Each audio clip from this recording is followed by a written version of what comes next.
Thank you. So I'm going to start, and then Vasily is going to continue. Hi, everyone. Those who don't know me, my name is Ilya Yablokov. I'm a lecturer in journalism and digital media here at the University of Sheffield, Department of Journalism. And I've been working on the topic of disinformation and specifically on the issue of conspiracy theories as part of the Russian post-Soviet kind of foreign policies for a while now. I've recently got the book published with Routledge on how Russian state is using conspiracy theories as a tool of foreign affairs. So today I'm going to start talking, kind of outline the main terrain where disinformation is actually kind of develops, and then Vasily is going to speak about a few particularly important trends in the ways how disinformation is used by the Russian government and semi kind of government actors. So I think I should start with the following. Certainly the Cold War practices of disinformation and the post-Cold War practices of disinformation are very different in a way that in the Soviet period, in the Cold War period, at least there was a very clear watershed in terms of ideology. So there was a very clear framework who was the right guys and who were the wrong guys, and more or less various political fractions were trying to kind of align themselves with either the so-called the capitalist good or with the socialist good. Certainly the 1991 watershed was also important in a way that for kind of the American side, things got a bit clear in terms of how to see the world, whether their sort of framework of international affairs was correct. For the Russian side, on the contrary, that sort of started a period of crisis in terms of understanding what are we going to do, how are we going to kind of sell to the outer world. Certainly the 1990s was a difficult period, both in terms of domestic politics and also foreign affairs, because there were multiple crises of identity, of economic model, and also of very social and political crises. So when we look at kind of the post-Soviet history of disinformation, and when we in particular look at conspiracy theories as the tool of Russian foreign affairs, 1 year is particularly seen as the starting point of that process. It is 2005, and that year kind of is very important for domestic politics too. That is the turn of the Russian political leadership towards the model where Vladimir Putin sort of precedes the whole political kind of system. And he's the boss, and he's the one who needs to legitimize why he should stay in the Kremlin for another, God knows how many years. Today it's 21 years of Putin in the Kremlin. And so we see that from 2005 domestically, and then also externally in foreign affairs, the Kremlin starts kind of pushing this idea of Russia as the underdog in foreign affairs that is trying to resist the attempts of the so-called the United States or the Washington, as they call it, kind of the world government of Washington, to sort of promote their ideas, promote their politics around the world. So kind of the Kremlin takes on the role of the underdog in international relations and sort of sends the signal to anyone who is interested in sort of resisting the United States, and sends different signals. One of those signals is actually development of conspiracy theories and also usage of conspiracy theories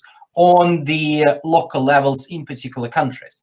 And now we see, for example, with the case of RT or Russia Today, that is a very good and clear example of this post-Soviet disinformation problem. So what RT does basically, it not only develops particular conspiracy theories. On the contrary, RT is very, let's say, not very creative in terms of developing their own ideas.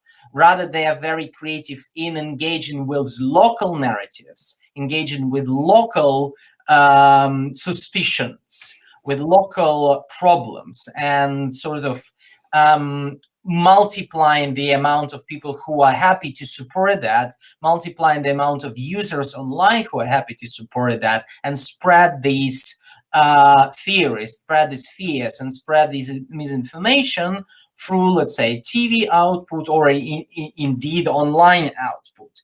So in that sense, RT is a great example of how the Kremlin is able to weaponize disinformation, weaponize conspiracy theories on the on the global level.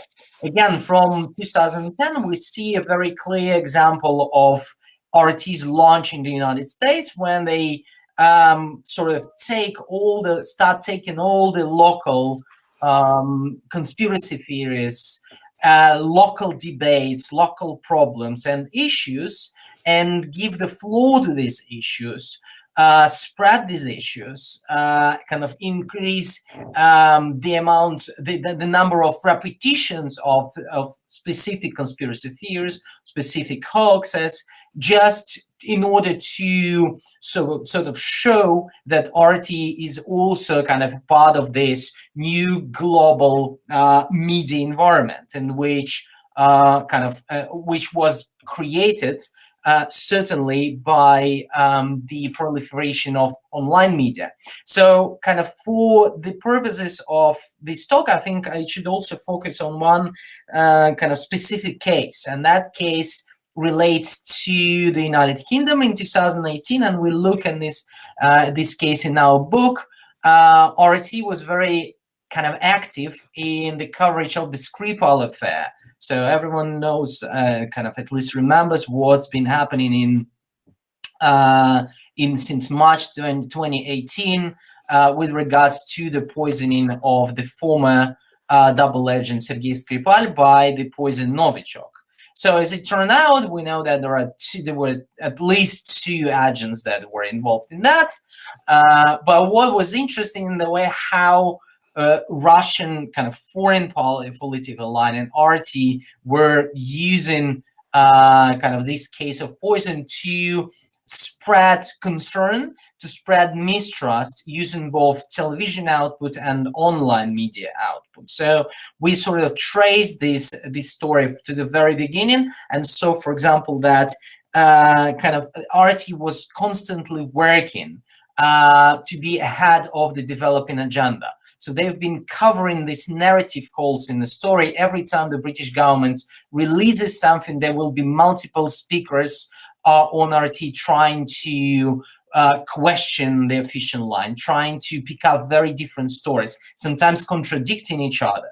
And these stories were actually spread not only on TV, as part of the TV output, but also as part of their online presence on different social media platforms, or using various speakers online. For example, they also used when RT missed useful evidence or missed some good story to tell, they've been basically picking up some random opinions from Twitter or from Facebook and using them as a newsworthy story that was basically used to infuse even more confusion, even more concern among those populations, the main audiences that watch RT or who consume that content, and to create in a way this echo chamber of mistrust towards the UK and towards everything that the UK government bodies or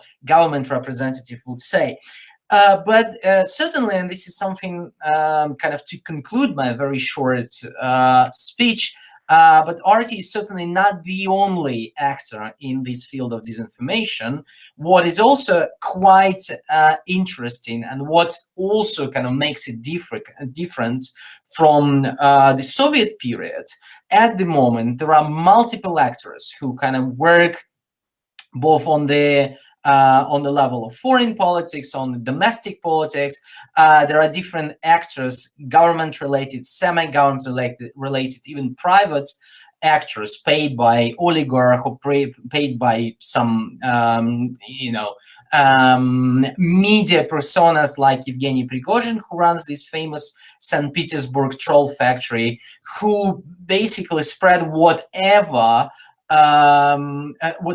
narratives of disinformation they find useful at that moment. And very often these narratives are very different from the official line. And sometimes they even could contradict or run ahead of the official line, sort of developed by the Ministry of Foreign Affairs. So in that sense, and I think it is the time to kind of pass the word to Vasily, we live in definitely a very interesting age where kind of the old ways of perceiving and understanding propaganda, these old narratives of kind of Cold War resistance between the West and Russia, are not really fitting the bill.